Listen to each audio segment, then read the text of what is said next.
Hello, welcome back to JJ's Bakehouse. So now we are going to have a look at the chocolate biscuit cake that we made and has been in the fridge overnight. So this is how it went in. We're just going to tip it up so that it falls out. There we go. Take off all the cling film.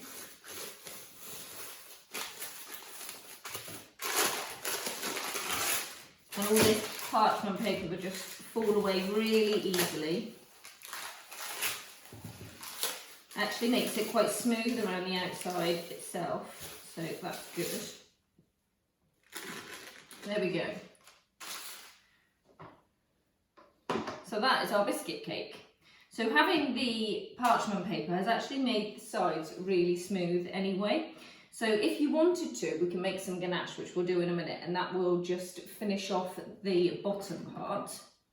And we can fill in any cracks just to make sure that the edges are completely straight, smooth, ready to fondant, because I'm going to fondant this one. As I said before, you can just use this now. You can dribble some ganache over the top. You can just leave it like this. You can just cut slices and eat it. But we are going to make a fondant cake out of this one. So let's pop that to one side for 1 second, and we're going to make some ganache. So for ganache, to cover the cake, I am using a 2:1 ratio to be in the chocolate. So I've got some milk chocolate here, and I've got 150 mils of cream, double cream, and then I've got 300 grams of chocolate. So I'm just going to put this cream on a pan and heat that up, and then as soon as that's done, we're going to pop the chocolate in. So I'm just going to heat this now. Okay, so this is on the stove now. I've just got it before it bubbles, lovely and hot. So I'm going to add my chocolate into that, and that will start melting straight away. Now, there's a few ways you can do this. You can do this over a double boiler over the stove, and you can just melt the chocolate and the cream together. You can do it in the microwave, but there is the risk when you do it in the microwave that you can leave it too long and it'll just not turn out very nicely. So I'd rather do it this way and melt the cream, but either way doesn't make any difference. The results are all the same. So we're just going to keep stirring this while the cream incorporates, and as soon as it's come together, I'll show you what it looks like. Okay, so my ganache is done. It looks silky and lovely. So I've popped it in this bowl for you. Now what we need to do is just leave it to come back to chocolate, not be melted. So we're going to pop it on the side, but we're going to cover it in cling film, because you don't want a skin over the top. But when you cover it in the cling film, you want to make sure that you touch the chocolate with the cling film, because that will prevent any skin. Be careful because the chocolate's hot. But if you just pack it in like that, touch in the top there, leave it on the side, and that's going to take a couple of hours now just to cool down and come back to the correct temperature that it needs to be, so that we can use it. It won't be so melted, it would have gone harder. So as soon as that's done, we'll be back. Okay, we have got the ganache here. It's cooled, very cold, and it's thicker. So this is exactly what we want. So in the best way you can, we're going to remove this cling film.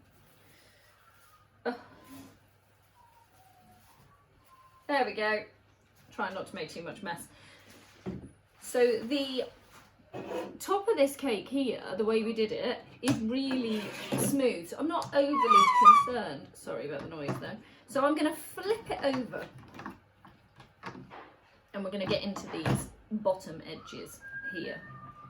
Have some roll next to you, something to clean your hands, because you're going to keep getting covered in chocolate. So I've got my crank palette knife, both of them, and I've also got a scraper. And by the powers of magic, I now have a bowl too, because we need that to scrape the excess into. So this is quite a runny job. We are going to pour some out across the top and just scrape it away into all the edges. So this is all you're trying to do, is just get a smooth top, as if you were buttercreaming or anything like that. It's going to start falling down the sides as well, but that's not a problem because we can straighten that off. So just keep pushing to the sides and chocolate ganache can dry quite quickly, so you need to get moving with it. You can already see on the top there that it's flatter, and that's what I need to make sure that the fondant sits on this properly. So that's lovely. And now it's just falling down the sides. So I'm just gonna take my knife down around the sides there. It's fairly straight anyway. Keep spinning. It will keep trickling for the moment until it dries down. You just have to keep going around it. Look at the sheen on top of that. It looks absolutely lovely. So if you weren't going to fondant it, it might be nice just to do this anyway, because it gives a lovely sheen to the top of the biscuit cake. So I'm just going to keep doing this, and as soon as it's dried across the top and I'm happy, I'll come back and show you what I've done. Okay, so I'm still going around.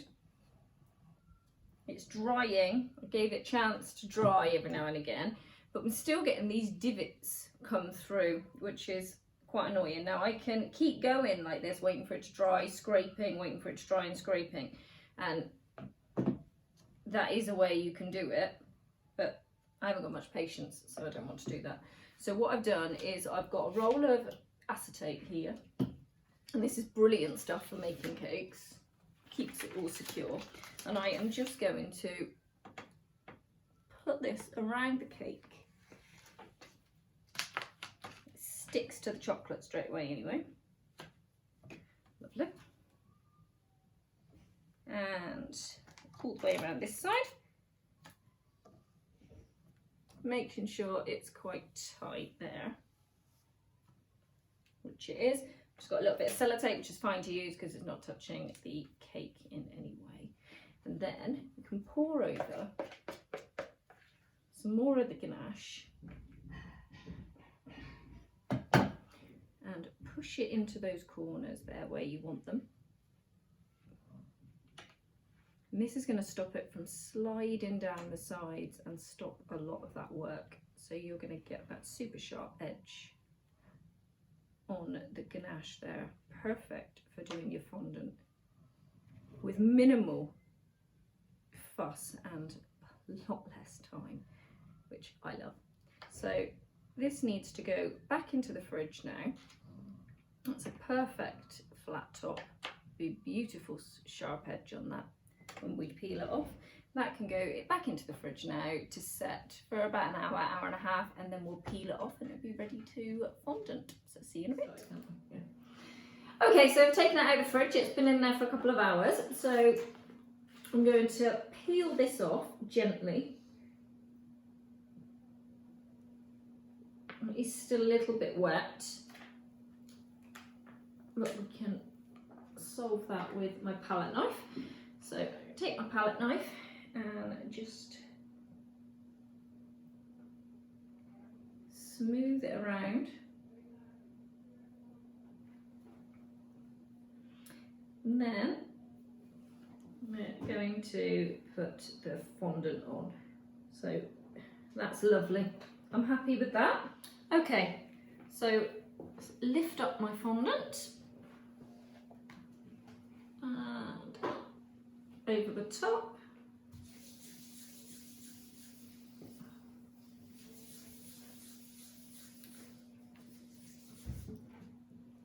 And just secure it around all the edges there.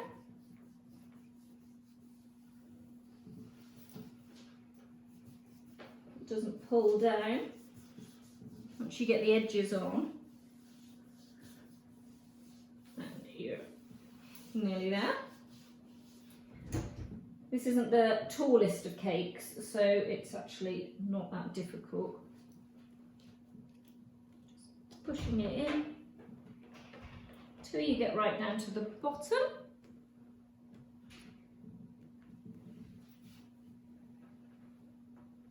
All the way around. And then we're just going to cut it off. So I'm going to give it a go over. All the way around. make sure it's stuck nicely. It's lovely shape to it there. I'm going to cut around the bottom and pop it on the turntable because then it's easier for me. I've left some excess and I will get that off afterwards. And now I'm going to transfer this onto the turntable. Okay, so we're onto the turntable. Now we just need to make sure that the cake is all even and the fondant is on all securely. So this is looking lovely, considering it's got biscuit cake underneath it. You'd never notice that it had that bumpy texture. So now you've got perfectly formed fondant cake ready for decoration. So I've made a cake board and I have put on the fondant. I have got another video there, how to cover a marbled cake board. So if you want to have a look at that one, it will show you just how I've covered this. So I'm going to just use this. Pick this up here. Now I do have a board underneath this as well. And pop it down. Okay, and then that is ready for decoration. Okay, so this is going to be a Halloween cake, so I'm just going to airbrush over some black just to make it look a bit more Halloweeny.